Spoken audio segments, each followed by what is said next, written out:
Mungkin yang dimaksud itu target di bulan Ramadan juga tentunya ya. Manusia ini hidup itu kan harus punya harapan, harus punya cita-cita. Kalau hidup ini nggak ada harapan, maka hidup ini akan terasa hampa. Ya, hidup ini akan terasa hampa. Pernah suatu ketika ada diskusi antara malaikat dengan Allah Subhanahu wa taala. Ini masyhur ada di kitab-kitab kitab-kitab klasik, kitab-kitab kuning itu ada. Jadi Allah Subhanahu wa taala menyampaikan kepada para malaikat bahwa setiap manusia itu nanti akan punya manusia, akan punya keturunan. Keturunannya nanti akan punya keturunan lagi. Keturunannya nanti akan punya keturunan lagi. Terus seperti itu. Malaikat lalu bertanya kepada Allah, ya Allah kalau begitu kan nggak cukup. Nggak akan cukup dong kalau begitu. Kok banyak benar. Maka kemudian setelah itu Allah Subhanahu wa taala menjawab, oh enggak, nanti ada yang namanya mati. Jadi setelah hidup bakal mati? Iya, mereka pasti bakal mati. Kalau gitu hidupnya mereka enggak enak. Oh, hidupnya mereka enak. Mereka saya kasih harapan. Jadi mereka tuh punya harapan-harapan sehingga melupakan kematian. Nah, karena pada hakikatnya kematian bisa datang kapan saja dan itu harus kita persiapkan. Namun hidup ini akan terasa indah ketika kita tuh mengejar suatu harapan. Kita tuh mengejar suatu target. Nah, kita tuh mengejar suatu cita, suatu asa. Itu yang menjadikan hidup kita tuh menjadi indah seperti itu. Nah, itu juga Ramadan yang saat ini kita berada di dalamnya, kita ini harus punya target. Ramadan itu adalah bulan yang istimewa. Bulan yang luar biasa. Bulan yang sangat dimuliakan oleh Allah Subhanahu wa taala. Gelarnya aja Sayyidus Syuhur. Pemimpin dari semua bulan-bulan yang ada. Itu kan menunjukkan betapa hebatnya bulan Ramadan. Namanya aja Sayyidus Syuhur, pemimpin dari bulan-bulan yang ada. Kemudian Ramadan itu adalah bulan di mana Allah Subhanahu wa taala benar-benar mengobral anugerahnya itu luar biasa. Anda bisa bayangkan amal sunnah itu diberikan pahala sebagaimana kalau orang itu beramal wajib. Amal wajib itu dilipat gandakan sampai 70 kali lipat. Anda bisa bayangkan, ada nggak perusahaan yang kalau sedang ultah begitu kemudian ngasih gaji 70 kali lipat dibandingkan biasanya? Ada nggak? Nggak ada. Majikan? Nggak ada. Tapi Allah Subhanahu wa taala setiap tahun dalam satu bulan hambanya yang mau mengerjakan ibadah wajib, maka Allah akan memberikan 70 kali lipat. Itu kan menunjukkan satu hal yang sangat luar biasa. Jadi semua ibadah wajib itu bisa bernilai sampai 70 kali lipat itu di bulan Ramadan. Bulan ini ketika malam pertama tadi malam semoga kita tergolong orang yang mendapatkan rahmat Allah ya. Tadi malam itu adalah malam pertama Ramadan. Allah Subhanahu wa taala memandang hamba-hambanya dengan pandangan rahmat. Dan siapapun hamba yang dipandang oleh Allah dengan pandangan rahmat yang khusus, maka hamba itu enggak akan dihadap selama-lamanya. Semoga kita tergolong orang yang mendapatkan pandangan rahmat yang khusus dari Allah Subhanahu wa taala. Ini bulan istimewa, makanya kita harus punya target. Nah, Nabi SAW aja punya target loh. Nabi SAW itu kan Ramadan itu kan jelas beliau ibadah. 10 malam terakhir beliau iktikaf di masjid, hampir-hampir nggak pulang ke rumah. Keluarganya itu dipanggil, diajak untuk beribadah. Itu kan luar biasa. Padahal beliau itu seorang Nabi Muhammad SAW yang telah Allah nyatakan pintu surga tidak akan dibuka kecuali yang mengetuk dan pertama kali masuk adalah Nabi Muhammad SAW. Itu ibadahnya seperti itu. Nah, mari kita sekarang di majelis yang penuh dengan keberkahan ini, kita belajar dulu tentang Ramadan, kemudian kita belajar tentang apa tujuan daripada hikmah puasa Ramadan. Nanti setelah itu baru kita akan menentukan apa target yang harus kita capai di bulan Ramadan kali ini. Nah, saya nggak bicara target yang berat, tapi saya bicara target yang sesuai dengan hikmah puasa ini. Nah, apa saja? Nah, kita sekarang kalau kita mau mengkaji ya, di Al-Quran itu ayat tentang puasa, itu di surat Al-Baqarah ya. Ayat tentang puasa Ramadan itu di surat Al-Baqarah dari ayat 100 183 sampai 187. Itu ayat yang menerangkan tentang puasa ada di surat Al-Baqarah itu 183 sampai 187. Ayatnya kita sudah masyhur, paham semuanya. Ya ayyuhalladzina amanu kutiba alaikumusyamu. Wahai orang-orang yang beriman, diwajibkan atas kalian itu untuk apa? Untuk berpuasa. Kama kutiba 'alal ladzina min qablikum la'allakum tattaqun. Sebagaimana diwajibkan puasa untuk orang-orang sebelum kamu agar kamu menjadi orang yang bertakwa. Kutiba 'alaikumusiyam. Untuk menerangkan tentang wajibnya puasa, Allah menyampaikan kutiba 'alaikumusiyam. Diwajibkan atas kamu berpuasa. Dan kewajiban memerangi orang kafir, berjihad fisabilillah, Allah juga menyampaikan dengan kutiba alaikum. Surat Al-Baqarah ayat 183 tentang puasa Allah berfirman, kutiba alaikumusiyam. Di surat Al-Baqarah ayat 216 Allah berfirman, kutiba alaikumul qitalu wa huwa kurhul lakum. Diwajibkan atas kalian itu berperang melawan orang kafir sekalipun itu adalah berat dan kalian tidak menyukainya. Artinya,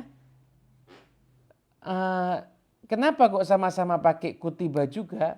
Karena memang puasa itu memerlukan kesabaran dan perjuangan, sebagaimana jihad fisabilillah itu juga memerlukan kesabaran dan juga perjuangan. Begitu. Itulah akhirnya puasa itu di hikmahnya juga menggunakan kutiba. Ada ini perjuangan. Jadi puasa itu bukan cuma sekedar gak makan, gak minum. Kalau puasa itu hanya sekedar gak makan, gak minum, kucing bisa. Maaf, ikan koi itu katanya ikan yang suka puasa, makannya jarang. Ikan koi bisa. Tapi puasa Ramadan itu adalah menahan diri dari semua hal yang membatalkan puasa. Begitu juga menahan diri dari semua hal yang membatalkan pahala puasa. Makanya kalau bulan Ramadan jangan cuma puasa nggak makan nggak minum. Lisan Anda puasa nggak menggunjing orang lain. Nggak adu domba, nggak menceritakan fulan kepada yang ini, jadi nyampaikan omongan orang. Lisan Anda puasa, Anda nggak berdusta. Anda nggak sumpah palsu. Kadang-kadang dagang itu Masya Allah, dagangannya belum laku, sumpahnya udah laku. Dagangannya nih belum laku, sumpahnya nih udah laku duluan. Kan gimana ini? Jadi Ramadan itu, ketika di bulan Ramadan, ini Anda benar-benar puasa. Mata Anda puasa, jangan lihat yang haram. An-nadhar bisyahwah, memandang dengan syahwat itu bisa membatalkan pahalanya puasa. Maaf, bahkan sekalipun yang dipandang itu istrinya sendiri. Untuk yang sudah menikah ini. Makanya teman-teman mahasiswa ini banyak yang belum menikah ya. Jadi memandang istrinya sendiri aja itu bisa membatalkan pahala puasa kalau dengan syahwat. Ketika puasa ya, kalau sudah adzan maghrib ya bebas. Apalagi memandang orang lain. Tentunya bukan mahramnya. Begitu, iya. Jadi puasa itu semuanya ikut puasa. Ya puasa itu menahan. Makanya puasa itu ayatnya menggunakan kutiba alaikum sama seperti perang. Kenapa? Karena kita tuh benar-benar menahan. Ini seperti perang batin kita ini. Ketika puasa Ramadan, nggak bohong, nggak sumpah palsu, nggak memandang yang haram. Begitu. Makanya puasa itu pahalanya luar biasa. Katakan semua amal anak cucu Adam itu dilipat gandakan sama Allah, kecuali puasa. Allah yang akan balas langsung pahalanya puasa. Kenapa? Karena di situ perjuangan yang luar biasa. Seorang hamba Allah benar-benar berjuang untuk menaati semua perintah Allah Subhanahu wa Ta'ala. Gitu ya. Jadi itu yang dinamakan dengan perjuangannya puasa itu seperti itu, menahan. Itulah. Itu ada hadisnya tentang masalah menahan itu, khamsun yufattirna shaim.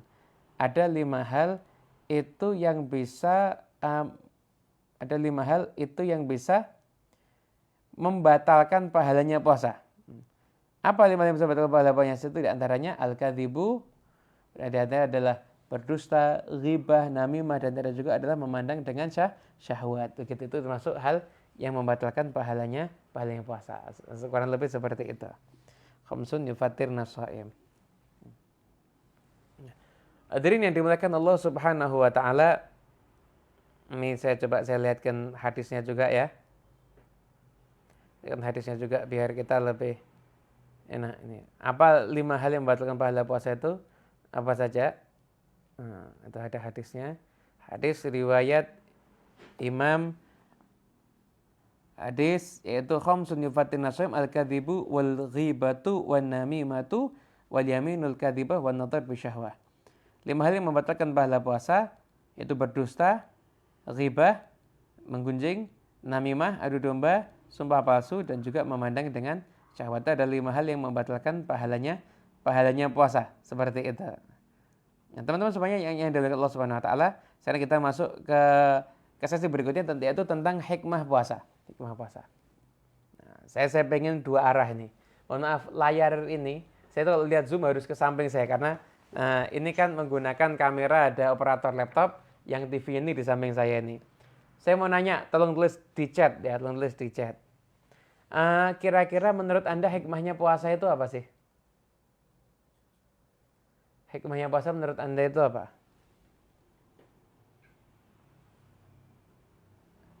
Menahan hawa nafsu. Ya, ada lagi. Ini yang ada juga yang nyimak dari YouTube juga ini. Juga nyimak dari YouTube juga ini. Ya. Ini.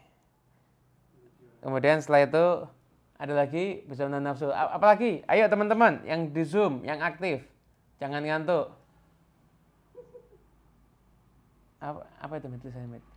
Bisa bikin tubuh lebih sehat. Kemudian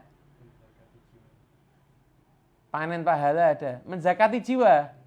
Kemudian menurunkan berat badan. Wah, ini berarti yang diet ini ya. Meningkatkan kesehatan jantung. Menjaga diri dari maksiat. Tergolong orang yang bertakwa. Ya, ada yang masuk itu. Menjadi manusia yang bertakwa. Ini ngambil dari la'allakum tattaqun. Nah, ini jadi kajiannya 2 arah. Memperbaiki iman. Mendekatkan diri kepada Sang Pencipta. Oke, Masya Allah. Terima kasih banyak yang sudah nulis. Dan semua yang sudah nulis, saya doakan Ramadannya lancar dan berjumpa di Ramadan tahun-tahun berikutnya. Dapat Lailatul Qadar tiap tahun insya Allah. Amin ya Rabbal Alamin. Nah, sekarang ayo kita mulai ngaji lagi. Mulai mengkaji lagi ya. Hikmah puasa. Tadi saya sudah menyampaikan ayat tentang puasa Ramadan. Dari ayat berapa? 183 sampai 187 surat Al-Baqarah. Di situ setidaknya ada 3 la'alla. Nah, 3 hikmah yang ada di dalam pelaksanaan puasa Ramadan. Yang pertama apa? La'allakum tattaqun. Kemudian, ya jelas ya. Kama kutiba 'alal ladzina min qablikum la'allakum tattaqun. Surat Al-Baqarah ayat 183. Kemudian satu Al-Baqarah ayat 185. Walitukmilul iddata walitukabbirullaha 'ala ma hadakum wa la'allakum tashkurun. Tattaqun tashkurun. Kemudian setelah itu Al-Baqarah ayat 186. Falyastajibu li wal yu'minu bi la'allahum yarshudun. Ada 3. 87 juga ada lagi. La'allahum yattaqun. Ada lagi. Jadi hikmahnya puasa itu agar dalam diri kita itu setidaknya ada 3 hal ini. Takwa, syukur, sama rusyud. Katakan takwa, syukur, dan rusyud. Rasyid. Takwa itu apa? Takwa itu intinya takut sama Allah. Orang takut sama Allah itu bukan berarti terus lari menjauh dari Allah, enggak. Tapi justru lari mendekat ke Allah. Dengan cara apa? Mewujudkan takwa, menaati perintah Allah dan menjauhi semua yang dilarang oleh Allah. Itu takwa. Bulan puasa itu melatih kita untuk bertakwa. Takut sama Allah. Anda bukan takut sama bos, Anda nggak takut sama pimpinan. Tapi Anda takutnya sama Allah. Ketika siang hari, rumah Anda kosong, Anda buka kulkas, ada air es di botol yang berkeringat begitu, dingin. Anda udah kehausan, Anda bisa minum. Dan nggak ada yang lihat. Tapi apa yang menghalangi Anda untuk minum? Rasa takut Anda kepada Allah. Orang nggak lihat, nggak ada yang tahu. Tapi Allah tahu kalau saya minum. Dan puasa saya akan batal. Itu menjadi sebab Anda tidak jadi minum. Kenapa? Takwa sama Allah sudah ada dalam jiwa Anda. Sudah ada dalam kejiwaan Anda. Takwa kepada Allah subhanahu wa ta'ala. Kemudian setelah itu, Anda juga akan bertakwa kepada Allah. Tentunya kalau Anda sudah bisa menahan diri, nggak makan, nggak minum, ada takwa juga Anda lanjutkan dalam urusan yang lainnya. Ketika Anda mau berbohong, mungkin lawan bicara Anda nggak akan ngerti. Tapi Anda harus tahu Allah tahu kalau Anda berbohong. Ketika Anda ghibah, mungkin Anda akan asik ngomongin orang. Apalagi kalau Anda pegel, benci sama orangnya. Tapi rasa takut Anda kepada Allah yang menyebabkan Anda nggak jadi ghibah. Gitu. Nah, takwa sama Allah ini harus ada dalam diri kita semuanya. Ya, takwa sama Allah. La'allakum tattaqun. Dan la'allakum tashkurun. Anda harus jadi orang yang bersyukur. Ketika Anda berbuka, Anda nggak usah, sebelum Anda makan baik, Anda makan kurma, Anda minum air putih, Anda mengucapkan Alhamdulillah, syukur. Dari rasa syukur ini nanti akan terbawa ketika Anda misalkan berada di rumah, dan misalkan berada di rumah, di luar Ramadan Anda makan, ketika itu mungkin istri Anda nggak masak, Anda hanya ada masakan nasi, tempe, sambal, Anda makan dengan nikmat, bersyukur. Kira-kira yang menjadikan makanan enak itu, faktornya ya, dari 100%, yang menjadikan makanan itu lezat, faktornya dari makanannya atau dari yang makan? Nah, coba lagi, tulis di Zoom lagi ini ya. Makanan itu akan enak, itu faktornya dari 100% ya. Itu yang makan atau yang dimakan? Yang makan. Yang makan ya, bukannya dimakan. Yang makan. Ya, ya mungkin kita katakan ginilah. Mungkin ya, faktor yang makan 75%, yang dimakan tuh 25%. Oh, kok bisa, Beb? Oh, kan tergantung makanannya. Oh, yang makan, bukan makanannya, yang makan. Anda ketika lapar bener, buka puasa itu lapar, Anda lupa nggak sahur. Kemudian Anda sehari penuh aktivitas puasa Ramadan. Ketika buka puasa, ternyata hanya ada nasi, tempe, tahu, sambal, mungkin sama kecap. Itu Anda makan nikmat apa enggak itu? Nikmat. Anda minum airnya aja tuh nikmat. Kenapa? Karena Anda lapar. Oh, yang dimakan kan juga ngaruh. Iya, Anda makan sate. Sate nikmat. Tapi Anda lagi sakit gigi. Enak? Enak enggak? Enggak enak. Makanan terenak apa kalau Anda makan sambil sakit gigi? Enggak enak. Ada orang disuruh tinggal di penjara 2 hari. Tiap hari kasih makan yang enak. Apakah makannya jadi terasa enak? Enggak enak. Anda makan berhadapan-hadapan dengan orang yang paling Anda benci, Anda paling pegel, Anda paling kesel sama orang itu. Makan berhadapan-hadapan. Makanannya enak. Tapi jadi enak enggak? Enggak enak. Lah, jadi yang makan tuh 75%, yang dimakan 25%. Jadi jangan bingung dengan apa yang kita makan. Kita tuh bisa syukur apapun tuh akan terasa nikmat. Begitu. Dulu ada raja ini, raja kaya raya, sering gelisah. Sering gelisah begitu.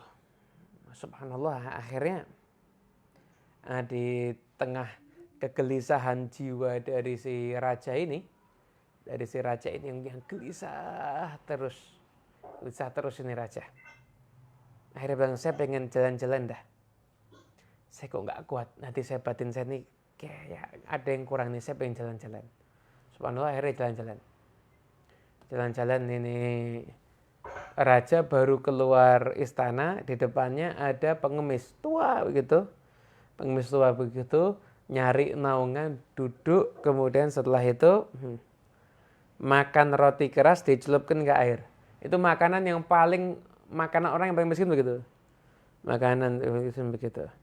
Dan itu orang sambil melantunkan syair, wallah nikmatnya. Saya duduk, kemudian saya makan roti, kemudian saya ada air putih. Demi Allah, saya ini kufur nikmat kalau saya bilang ini terlalu sedikit. Kata raja kaget, ya Allah, kenapa kamu kok bisa seperti itu? Iya, saya kufur nikmat nih. Kalau saya bilang ini terlalu sedikit, ini sudah nikmat yang luar biasa. Syukur. Nah, kalau Anda bisa bersyukur, Anda tuh bisa menjalani hidup ini dengan nikmat. Biasakan lihat nikmat. Ya. Biasakan lihat nikmatnya Allah. Muhammad bin Munkadir itu pernah, beliau beberapa malam tuh gelar sejadah, sholat doa sambil teriak-teriak, dzikir suaranya keras. Akhirnya tetangga, kerabat, teman nanya semuanya, ya Muhammad bin Munkadir, kamu kenapa? Doa suaranya keras bener sampai yang di luar rumah tuh dengar, orang jalan lewat rumah kamu dengar suara kamu dzikir. Ada apa? Dijawab, saya punya tetangga saya tuh sakit. Kalau sudah sakit teriak-teriak, marah, ngeluh. Lah saya nih, kalau ada orang yang teriak, ngeluh, saya tuh mau teriak untuk menunjukkan nikmat kepada Allah Subhanahu wa taala. Biarkan ada orang yang teriak karena mengeluh, saya mau berteriak karena nikmatnya. Saya dan nikmat yang Allah berikan kepada saya. Jadi alhamdulillah, masya Allah, terima kasih ya Allah, begitu. Zikirnya alhamdulillah, alhamdulillah, masya Allah, dengan segala macam ucapannya. Syukur itu yang kalau Anda sudah Ramadan nanti Anda bisa tahu. Ketika makan itu ternyata nikmat, minum itu ternyata nikmat. Banyak orang yang nggak bisa minum, Anda bisa mensyukuri hidup Anda. Yang kedua, Anda jadi orang yang rusyud. Rusyud itu artinya bijaksana. Ramadan itu menjadikan Anda bijaksana. Ulama ahli tasawuf mengatakan lapar itu menerangi hati, menjadikan hati itu terang. Jadi lapar itu menjadikan hati itu terang. Makanya terangnya hati yang sudah kita dapat dari lapar yang kita rasakan ketika Ramadan, jangan kita rusak. Jangan jadikan Ramadan itu bulan untuk kuliner. Anda sesekali buka bersama boleh, tapi jangan fokusnya gimana caranya agar setiap buka puasa saya harus makan yang enak. Jangan. Itu bukan tujuan Ramadan. Anda makan apa yang ada. Anda makan apa yang ada. Adanya sate, Anda makan sate. Adanya steak, ya steak. Ya itu enak semuanya, Beb. Ya jelas. Adanya nasi sama tempe sama, Anda makan. Adanya sayur, Anda makan sayur. Nikmat, Masya Allah. Itu adalah merupakan tujuan daripada hikmah puasa Ramadan. Nah sekarang tentukan target. Target untuk Ramadan kita semuanya. Apa target Ramadan kita? Target Ramadan kita adalah jadi orang yang semakin takwa, syukur dan bijaksana. Itu targetnya. Bukannya apa Quran atau taraweh, Beb? Itu amal, bagus. Cuma maaf. Ada saudara kita driver ojek online tuh nggak bisa taraweh tiap malam dia. Ada orang yang kerja lembur, cari nafkah, dan buka toko. Kadang-kadang mereka nggak bisa taraweh, nggak bisa khatam Quran dan sebagainya. Targetnya jadi orang yang takwa, syukur, dan bijaksana. Ini target utama. Target menghatamkan Quran dengan orang yang punya target selama Ramadan saya nggak akan menggunjing. Lebih hebat orang yang punya target selama Ramadan dia nggak akan menggunjing orang lain. Orang yang punya target dia akan sholat tarawih 20 rakaat setiap malam. Dengan orang yang punya target selama Ramadan saya nggak akan berdusta. Jauh lebih istimewa orang yang punya target selama Ramadan saya nggak akan berdusta. Orang yang punya target sekian banyak amal, namun dia tetap berbuat maksiat, maka amalnya akan bisa terancam hangus dengan maksiatnya. Namun jadilah Anda punya target, yaitu Anda meninggalkan maksiat di bulan Ramadan. Itulah target yang luar biasa. Semoga Allah SWT memberikan kekuatan untuk kita semuanya di bulan Ramadan, bulan yang suci ini, agar kita menjadi orang yang semakin baik, agar kita menjadi orang yang semakin dekat dengan Allah Subhanahu wa taala. Amin amin ya rabbal alamin. Moderator silakan. Moderator silakan. Saya kembalikan lagi kalau ada tanya jawab.